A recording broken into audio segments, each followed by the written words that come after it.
cafeteria smelled of fried chicken, pizza grease, and too much chatter crammed under buzzing fluorescent lights. It was lunchtime at Ridgewood High, and the place was a storm of noise, clattering trays, laughter, arguments, and the occasional shout from the staff behind the counter.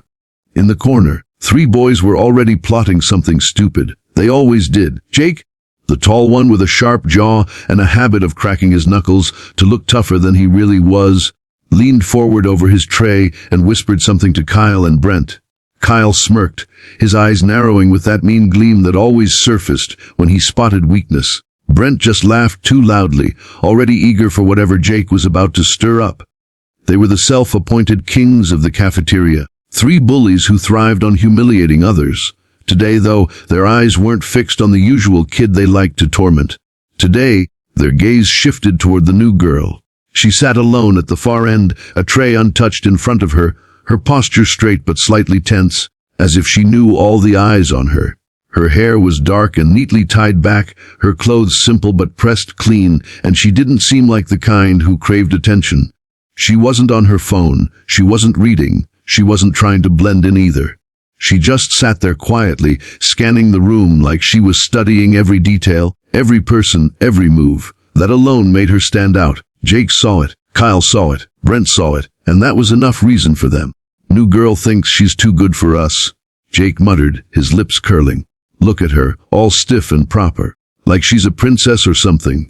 Kyle chuckled, stabbing his fork into his pizza slice. "Yeah, nobody sits alone like that unless they think they're better than everyone else. We should show her how things work around here." Brent snorted, shoving fries into his mouth. "Yeah, let's welcome her to Ridgewood. Our way." They didn't need a plan. Their routine was always the same. Walk up, throw a few insults, maybe snatch something from the tray, knock it over, and laugh while their target burned with shame. It was the only power they had in a school where most teachers had given up trying to control them. The cafeteria was their stage. Meanwhile, the girl, her name was Alara, though nobody here knew it yet, could feel their eyes. She had noticed them the moment she entered.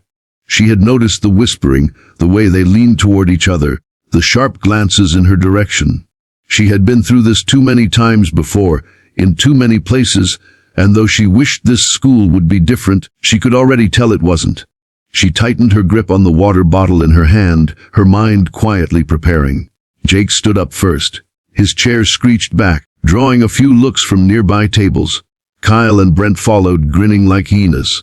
Together they swaggered across the cafeteria, cutting between tables, brushing shoulders with anyone too slow to get out of their way. A hush started to ripple across the room. People knew that walk. It meant trouble.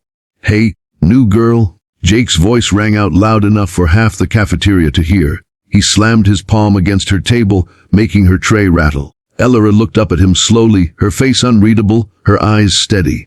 "Nice seat you got here all to yourself," Jake continued, leaning down so his face was just inches from hers. "But that's not how it works here. You gotta earn your place." Brent grabbed her unopened carton of milk and held it up like a trophy. "Yeah, you don't just walk in here like you own the place." Kyle leaned in on the other side, his voice dripping with mockery.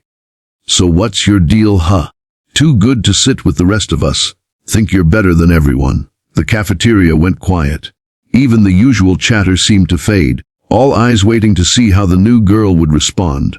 But Alara didn't flinch, she didn't shrink, she didn't even move to grab her milk back. Instead, she set down her water bottle, folded her hands neatly on the table, and said in a calm, even voice, "Are you done?" The boys blinked. That wasn't the reaction they expected. Usually kids stammered, got flustered, begged, or tried to leave. Nobody talked back like that. Jake's jaw tightened. "Oh, she's got a mouth." Brent cackled, shaking the milk carton like he was about to pour it on her head. "Wanna see if she screams when it spills?" A few kids gasped. Someone muttered, "Man, she's dead." Alara stood slowly. She wasn't tall, not compared to Jake towering over her, but there was something about the way she moved that shifted the air.